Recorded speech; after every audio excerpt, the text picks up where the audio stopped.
Hello, everybody. This is Storm, Commissioner of the SADL, and we are back with our Week 3 game reviews. Most anticipated time of the week, I know for personally for my coaches, they love when I record these and drop these. They like watching my analysis of their games, and I understand why. So, yeah, we're just going to get straight into it pretty much. No need for an introduction. You know what it is. We're just going to watch all the games, except for mine, of course, because I have a live review of my game. Yeah, so let's get into it. Week 3. First match is going to be Bernie of the Safari Rhyhorns versus one of our co-commissioners. It's Titan HD, coach of the Turin Trevenants. So spoiler alert, this match is kind of short. So I'm really just going to try and I'm going to talk about it a little bit more in detail, kind of like I did the first match from last video, just because it is a short match, like I said, spoiler alert. So we see the Enamorus leading to the Incineroar. And the immediate thing we first off see, this is contrary Enamorus. Now, this is not always the case, but more than likely, if you're going to see something like contrary Enamorus, it's going to be um, there's a good chance it's physical, right?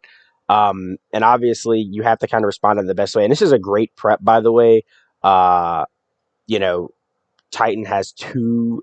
He winds up bringing both of his intimidators, and he had two of them on his roster. So it's great prep to bring something like this that can work so well against it. We see a knockoff too. I understand wanting to knock off just because this Incineroar is probably going to live whatever attack this Enamorus goes for. So knocking off isn't really a terrible play. But as we can see in a little bit, you might have wanted to have gotten as much damage. This is kind of a 50-50 thing. So Susi Superpower come out, +1 Superpower does kill the Incineroar. And then we have the Gengar come out. And, oh, by the way, also first turn Tailwind, I kind of skipped over that because I was trying to read the knockoff play. The first turn Tailwind as well to get ahead of everything. This is just great prep by Bernie at the end of the day. But we see the Gengar come right out. And unfortunately, it is packing Zen Headbutt because, of course, Gengar is about the only thing on, the Titans team that can deal with this Enamorus. It's immune to Superpower, resist Play Rough. But the Zen Headbutt there for it. Landers comes out, gives this Enamorus another uh, attack boost. Now, this is kind of the part where uh, you have to talk about the plays because this Landorus doesn't. I think it is Earthquake U-turn, so it doesn't have a way to touch this Enamorus. That was the last turn of Tailwind, right? You can see in the top left corner. I'll go back real quick. Previous turn, one turn of Tailwind left.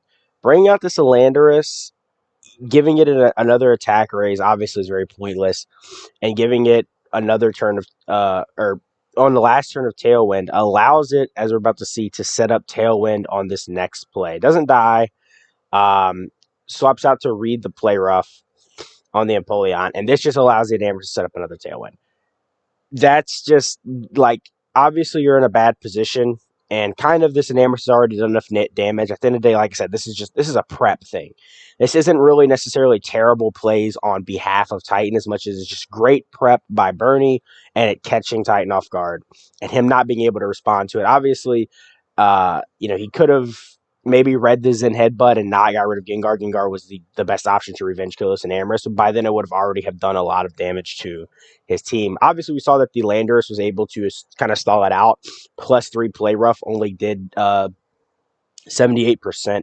So, I mean, you could stall it out right there then, obviously, Tailwind on the last turn, get the Gengar again. So this could have been salvaged a little bit, but right there basically just blew the game open because you brought in something that couldn't kill it on the turn Tailwind, and so it just got a free Tailwind the next play.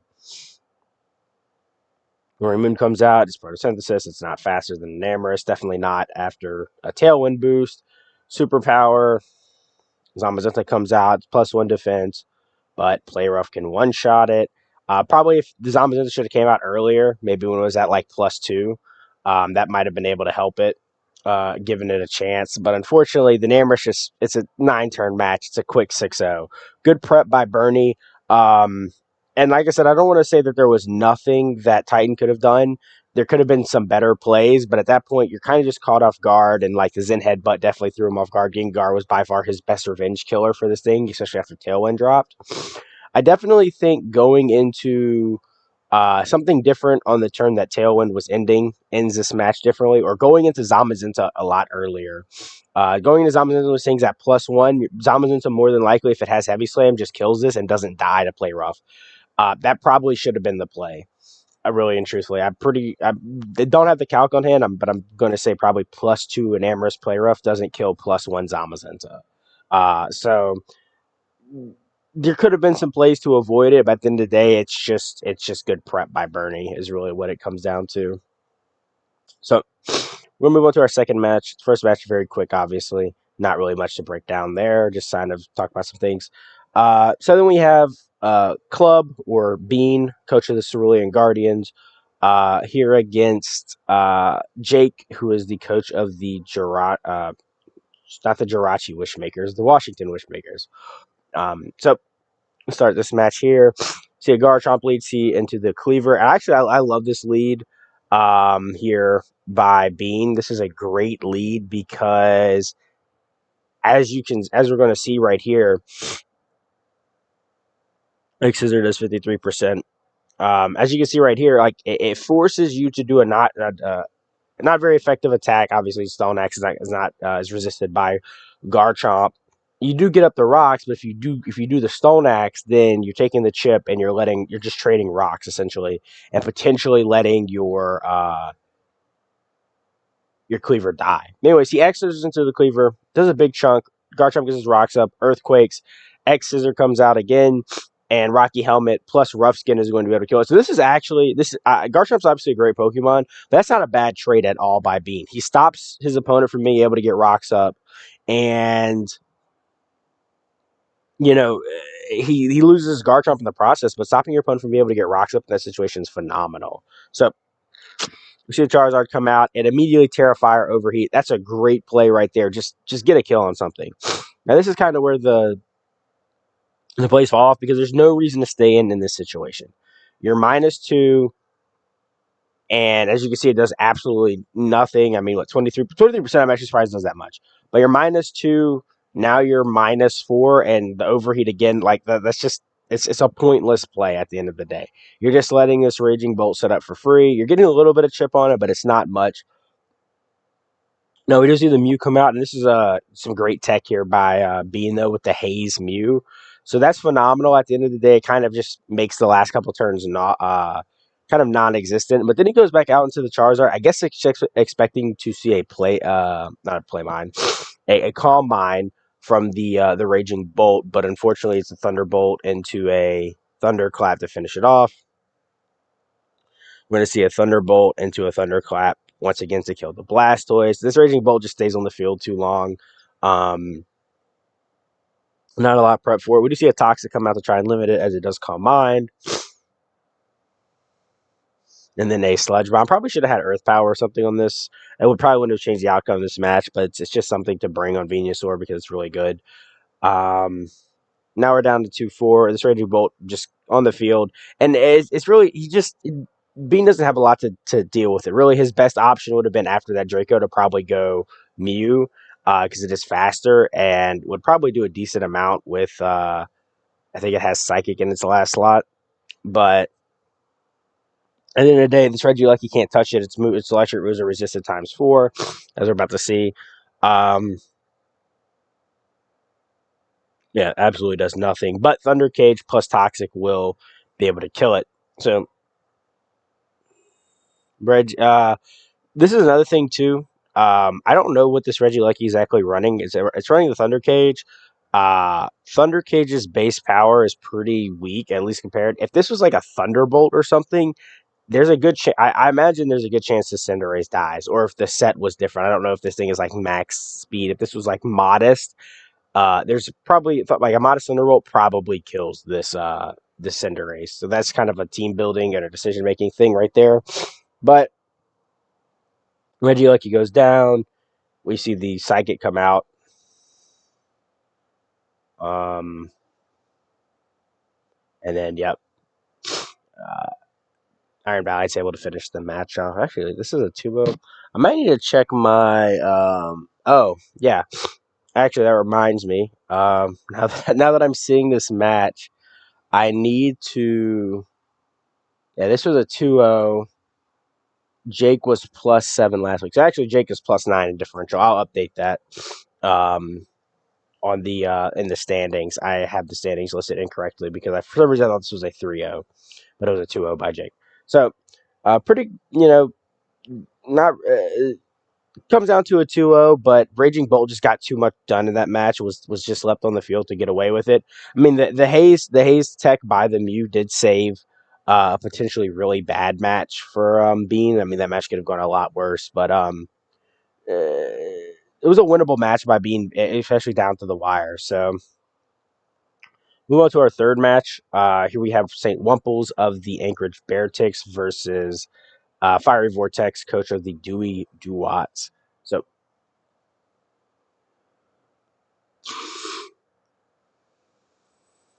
So we immediately see a he's led with this like I think almost every week. We see the Urshifu Rapid Strike lead, and this time it reveals that it's bulk up and not choice band. So it doesn't immediately skips out the Tyranitar, gets a free setup here. Surging strikes into the Corviknight, obviously going to do a lot. But the Corvus Rocky Helmet, so that's phenomenal chip. And Brave Bird kills. Surprised Brave Bird actually killed this at +1. Uh, Not too surprised, but a little surprised. See a U-turn here on the Petrunt. Goes into the Samurott. Nasty plot. Good switch into this to the Samurott at least to get some chip on it as well as get your spikes up. But Malignant Chain at +2. Surprised that kills, to be honest. But Latios comes out, able to revenge kill. Luster Purge kills through the Pyappa Berry, which is kind of crazy. And then we will foresee the Hoopa to come out to force the Latios out. Pretty risky to go for that Luster Purge, but obviously the Pyappa Berry tech was there specifically for this Latios. Just wasn't enough, obviously, to live the hit. Hyperspace Fury into the Corviknight. Good Corviknight sack, just get rid of it. Doesn't have a lot of value left in this game. Go to the Excadrill. We will see an Earthquake come out. Only does 39. Earthquake again. I would have loved to have seen a Swords Dance on this play. I understand that this thing can scald you, and if he throws it away, but I absolutely would have loved to have seen a Swords Dance because more than likely, even if you do get scalded, I mean, I understand. I understand the hesitancy, but and it's kind of a hindsight thing. Obviously, he didn't know that this was Crocoon. Goes into the Colossal, which is going to do nothing, even though it is Terra Water. So it does. This isn't Steam Engine, by the way. It's Flame Body. But Power Gym isn't going to do anything to this Suicune. We do see Sleep Talk turns. This was talked about a little bit after. St. Wumples was not sure how Sleep Talk, or was not 100% certain about the Sleep Talk turns, and he winds up getting them wrong by Sleep Talking the turns he wakes up, which isn't good. Vortex out into the Tyranitar to kind of chip this Suicune down. Scald only does 42%. Very tanky Tyranitar. Gets the Thunder Wave off. So the Thunder Wave play, I don't hate it. I don't hate the Thunder Wave play. I guess my biggest issue with the Thunder Wave play is that this thing has rest. So obviously it's mono Scald, and you do have a Latios. So I think maybe the better play is just go to Latios and just chip this thing down.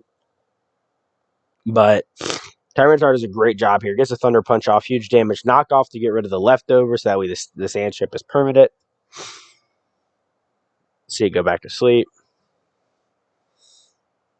Sleep Talks the Scald. No burn. Thunder Punch. Sandstorm Chip. Sleep Talks. Gets a Calm Mind. That's great. That's not a Scald because it allows Tyranitar to stay. The Stealth Rock here, I think would have loved the Thunder Punch. We see another Sleep Talk turn get wrong. These basically just kind of will wind up costing Wumples the game, essentially. Switches out to the Ogerpon here. Because here's the thing, if he doesn't get that Sleep Talk turn wrong, the Stealth Rock on the Tyranitar that turn, I don't know, I don't want to say 100% calls the game because Latios is still in the back. That's a very risky turn because if he doesn't get that Sleep Talk turn wrong, then this Tyranitar dies and the Suicune is at, 50-something HP. Coming out to the Excadrill on turn of the Sandins, unfortunately. We see a Horn Leech into the Excadrill spot. Latios cleans up. Very, very, very bulky Ogerpon here. Knockoff is able to kill the Latios, though. Reveals that it's Scarf. Tyranitar comes back, sets up sand, so Excadrill can attempt to clean up. We see a Horn Leech. To kind of keep the Ogerpon healthy. Spiky Shield here. Earthquake. Another turn that could have been a Swords Dance, but it doesn't. At the end of the day, it doesn't matter. Earthquake's going to kill. Spiky Shield was very pointless. Basically, you're scouting something that doesn't matter. Boulder comes out, reveals that it is booster attack, or so it is cannot be faster than this Excadrill. Hoopa comes out, takes rocks plus spikes, dies to Earthquake, and yes, we see the Suicune dies to Hazard. So good Excadrill cleanup, good positioning by Vortex in that in game to get his sand back up and get his Excadrill in to clean up the match, because obviously that was a very that Suicune threw him off guard. I did some prepping with Vortex prior to this match, so obviously the Suicune was something he didn't prep for, and it caught him off guard. Obviously, definitely if it wasn't for Tyranitar hanging in there and getting some sleep talk wrong, so a little bit of not necessarily luck on his side, but sort of the misplays benefiting him, at least in that regard. So moving on to our fourth match, we have Manny of the New York Munchlax, coaches New York Munchlax versus Notorious Pip, aka Phil, coach of the Wiltshire War Turtles. So Gamora lead into the Ursaluna and just straight up just tries to get the damage off with Energy Ball. That's a respectable play. We see a Blood Moon here. Obviously, this Gamora is Sash. I actually don't mind that play. This Gamora is, I'm pretty sure, is 100% Sashed. And knowing that Blood Moon would be able to kill it, and Earth Power is going to one-shot it, I don't mind that Blood Moon play because it picks up a potential switch in. Just say he wanted to switch into the Latias to read the Earth Power for free and get the Blood Moon off there. So when there's Zapdos Galar, since they're both immune to Earth Power, but smart Energy Ball on Manny's half, deciding that at this point that the chip is worth more than the hazards. Some very early predictions here by Pip, because we see him go for the Focus Blast into the Glamora, predicting a hard switch into the Chin Pao. Kind of a necessary prediction because it's Glamora Sash, and you letting it 2-layer spikes up essentially. No toxic spikes though, so good. No toxic debris. So Calm Mind come out from the Latios that comes in. Smart Thunder Wave from Reuniclus. Weezing comes out boldly in front of this Latios. And gets lucky with the paralysis turn. So this Weezing is actually faster than this last. Very surprising. I mean, obviously it's paralyzed, but so we do see the defog though get rid of the spikes, and another paralysis turn. Another turn of the Latios gets paralyzed. Toxic spikes go up, but Mist Ball finally comes out, kills the Weezing. Palafin comes in, smart double immediately out of the Palafin, just get your Palafin activated. Mist Ball into the Reuniclus. As Reuniclus does not have a way of touching this Latias, unfortunately, because it was supposed to be Shadow Ball. And this is just at the end of the day, it was prep, unfortunate pre-game stuff that happened for Pip, not having the Shadow Ball. I think he said that it was supposed to be Shadow Ball, but something happened and wanted to be Stored Power. And it's not Calm Mind Stored Power, so it can't like 1v1 the Latias. Smart Calm Mind here, knowing that he needs it to beat the Reuniclus. We see what Bulk Up.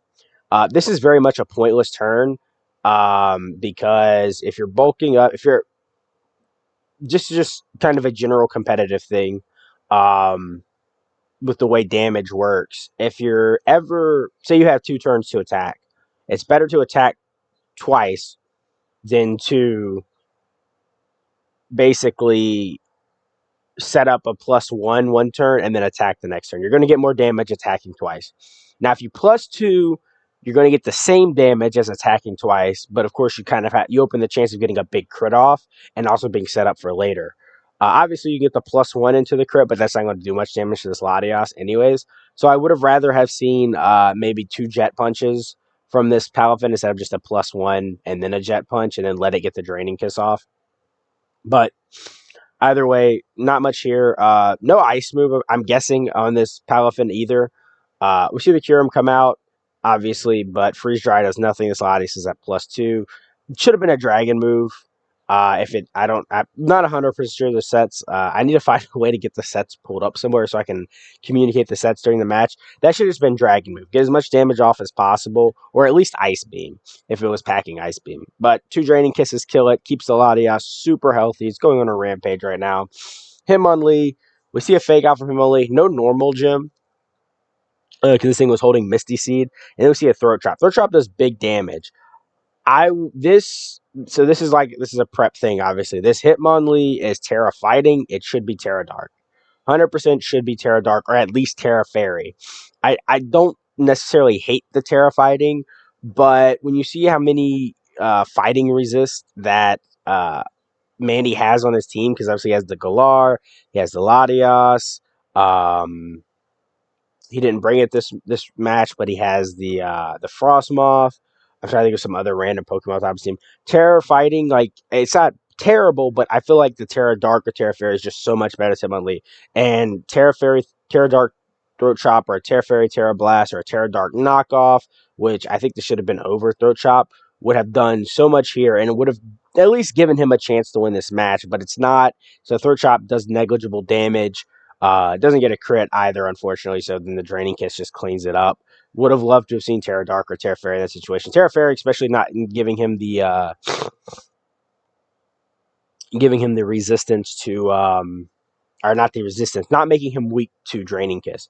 Ursaluna comes out. We see a Moon Blast. Should have been a Blood Moon. Blood Moon does more than Moon Blast in that situation. I don't know if it's enough to kill. It might be. I know, but super effective non-stab Moon Blast is 190. Stab Blood Moon is 210. It might have actually been able to kill this Latias. At this point, the match is kind of over. This Latias just kind of goes on a rampage here.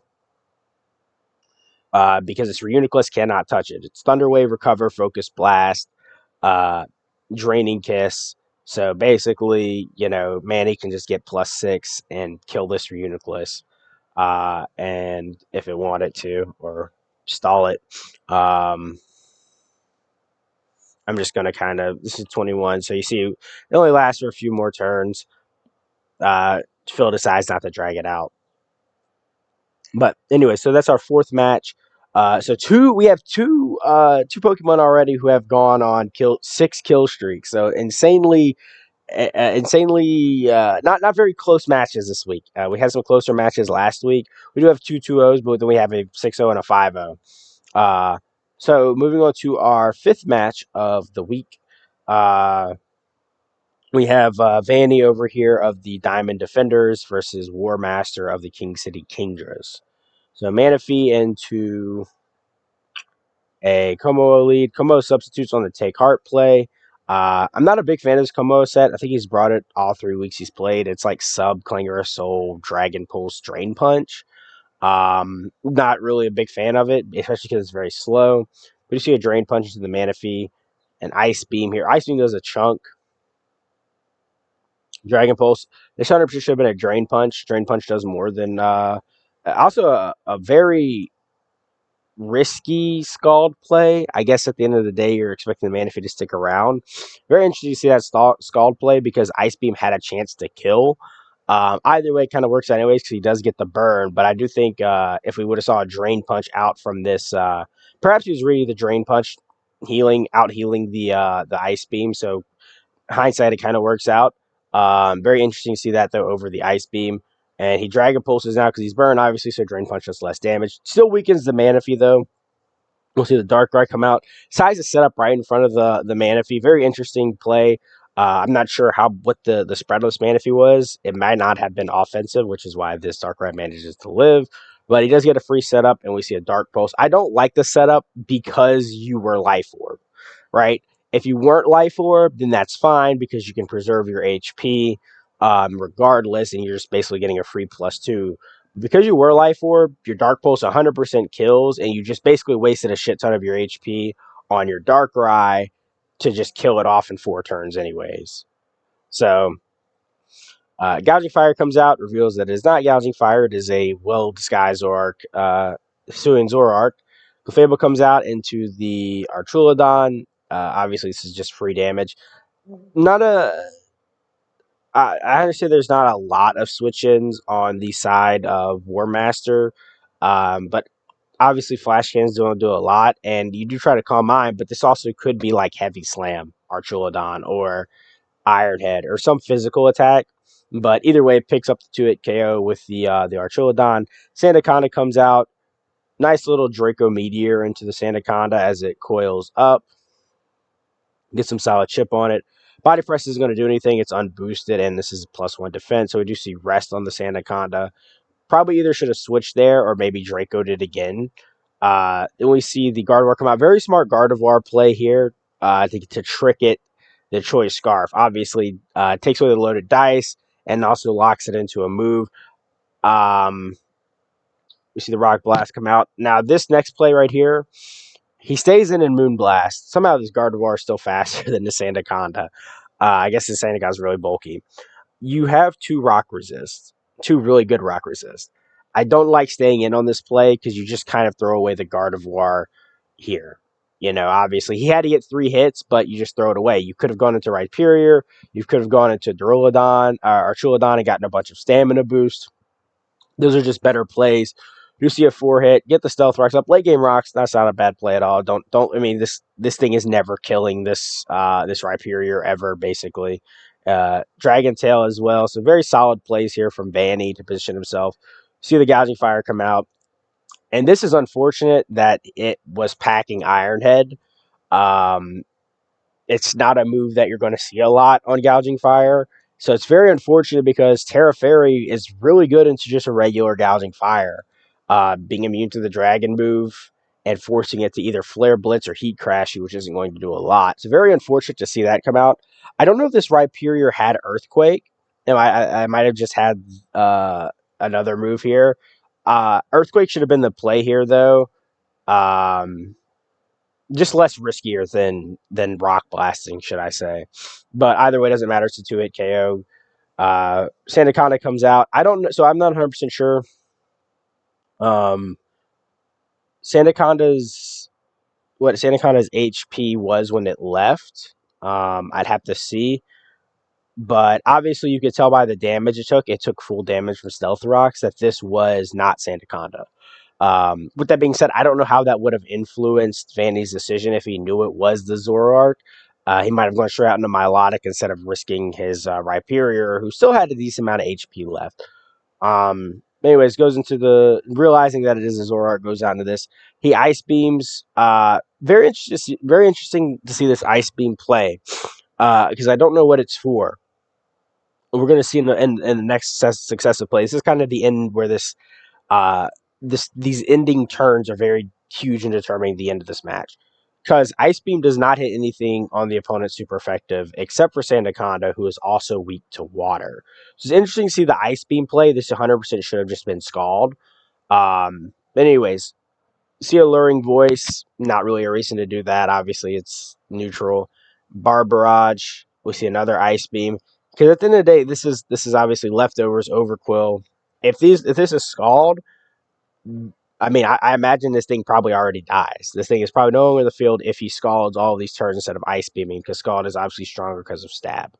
The Guava Berry comes in clutch here to give it some healing, and then we see a clutch Destiny Bond from the Overquill to finish it off. This, like, obviously, there's a good chance that this does not happen. Obviously, a Recover also there would have saved Vanny instead of just attacking.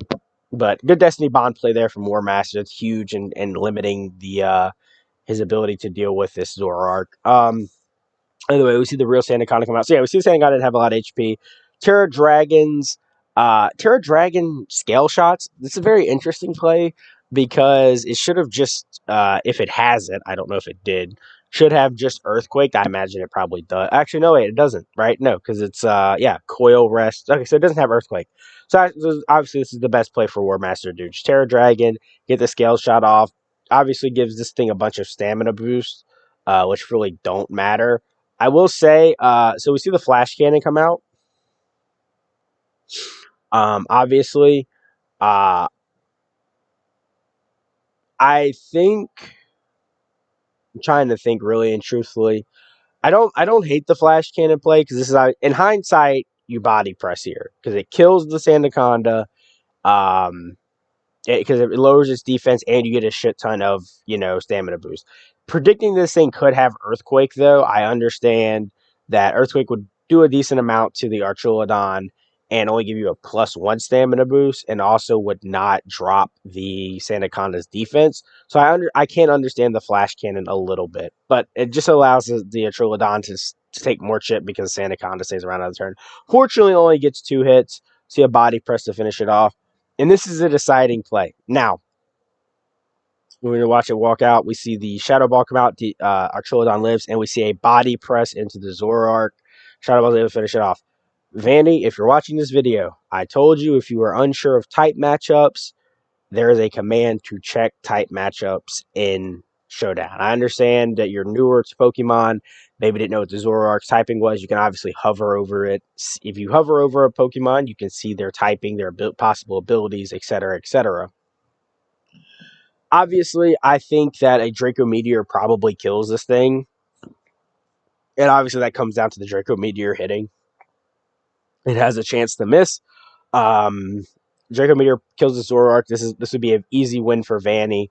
But instead, he body presses, thinking that the Zoroark is just either a regular normal type, or the Zoroark is a regular Zoroark and it's dark type. So I guess a lack of game knowledge there coming into play to determine that last match, that last play. Biggest brain fart of the century. Did you forget I'm Ghost? Might have. Yeah, I got that tunnel vision bad. So yeah, unfortunate last minute play, but War Master actually comes out of this game with his very first win. So good job for him. Uh, love seeing players, you know, doing good in my league. I want to see everybody succeed. Obviously, not everybody can make playoffs, but I want to see everybody succeed and learn something. I want to see them do well, win matches. It's exciting to see. So, well, we'll get into our final match of the week. Obviously, besides mine, and this is going to be Yeehaw Ha Yee, coach of the House of Mouse, versus Tanner, coach of the Chicago Toros. So,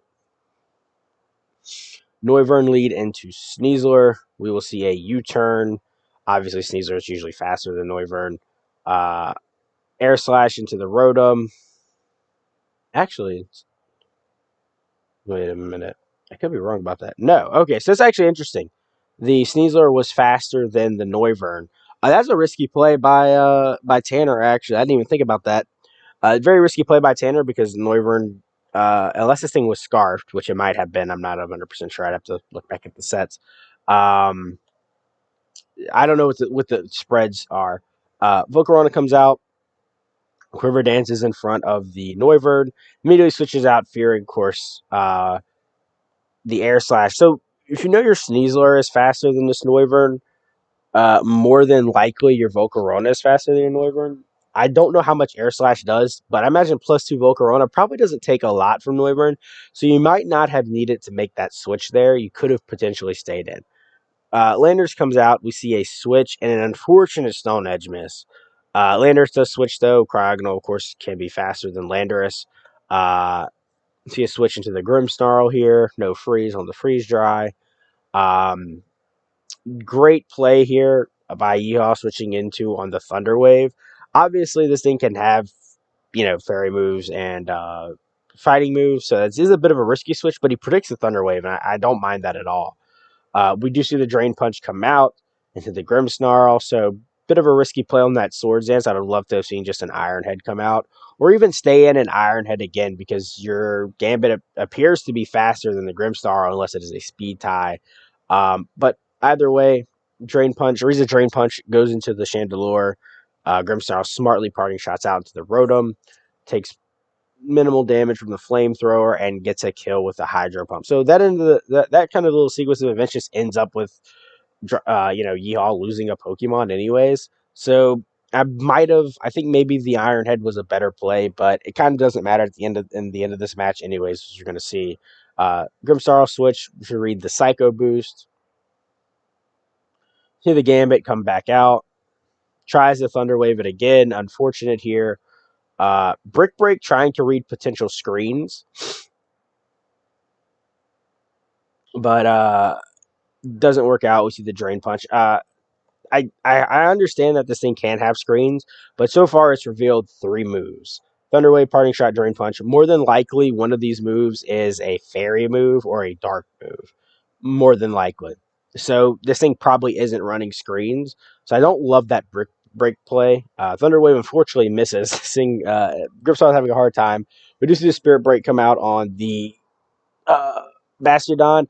At the end of the day, this is just a prep issue. The Landers has revealed that it is apparently physical. So it does not have like Life Orb, Sheer Force boosted Psychic to be able to kill this Bastiodon. Fake out into Dire Claw, gets the paralysis turn. See a close combat here. Really just have to try and whittle this thing down. It does reveal that it is rest, and like I said, and resto chesto, just bad, not good enough prep, or just a prep issue. We do see the body press burn, so Tanner is getting every turn that he needs to potentially beat this thing. Goes into the Zoroark as not the Rotom. I don't know about this play. Obviously, yeah, Dark, it's resisted. We see the rest though to get rid of the burn, unfortunately. Hydro Miss, very unfortunate there. Reveals that this is Blunder Policy Rotom. Willow, try to Will-O-Wisp on the sleep. That's obviously a misplay. You can't Will-O-Wisp it. Hydro Pump doesn't do a lot, and Body Press kills. See Sneasler come back out. Actually, this isn't Sneasler. This is Zoroark. Fooled me. Body Press kills. Focus Bites is good chip, though, so that is a turn that he needs to win this. See the Fake Out. Gets a crit. Dire Claw. Into Paralysis. He's getting every turn into close combat kill. Getting every turn. Tanner's getting every turn he needs. Caesar reveals that is not Scarf, by the way. Psycho Wisp unfortunately kills. There's not really much that he could do at this point. Because either sack the Landis or sack the Steezler. U-turn here just for the damage and another Stone Edge miss. Unfortunately, Stone Edge misses. So I think it's a very interesting match. Under prepped for the Bastiodon, and Tanner got turns he needed right, but also got very unlucky. His luck is very volatile in that match. Missing the Stone Edges hurt him. Uh, I mean, I don't know how badly it determines. Obviously, both these Pokemon are faster than Landorus, but misses the Stone Edges, misses a Hydro Pump that probably factors somewhere in there. Does a decent amount of damage. He lands a Focus Blast. He gets two Paralysis turns that he needs. Gets a burn. So very up and down match. And at the end of the day, it was just under prep by Tanner, or not necessarily under prep, but just not the right prep. Obviously Life Orb Sheer Force Psychic from Landorus destroys that Bastiodon. Um, Honestly, this Landorus really would have been great to counter the Bastion in general, because I believe one of its other Terra types is Terra Fairy. So like Life Orb, Sheer Force boosted Sludge Wave would obviously have done a bunch to it as well. So bringing a physical Landorus in this match just kind of comes back and bites Tanner in the ass, unfortunately. But that wraps up all 6 of our matches. So a week that had some close matches. We actually had our very first 1-0. This is our very first down to the wire 1-0 match. So very interesting there. We had some blowouts though, some crazy sweeps here. We have a 6-0 sweep off lead. We have a 5-0 sweep with a paralyzed Latias, and some close matches. And we saw somebody get the first win. So pretty eventful week here in the SADL. I'm going to try and post like a break, like a standings breakdown, I guess. Maybe later this week. Basically, the whole point of it is just to kind of go over where standings are right now. We are three games into the season, so playoffs are still a decent way off, and nobody is excluded from playoffs at this point. Everybody can still make playoffs, because we have that many games left. There's still a lot that can happen in the season, but basically, I just want to break it down what everybody's looking like, and just talk more about what that's going to mean in the future as well, how standings are going to change when it gets closer to playoffs, and how impactful standings will be closer to playoffs, et cetera, et cetera. There's a breakdown of that because basically all standings are is just a little document in the server. So that being said, I'll wrap it up here, and I will see y'all later.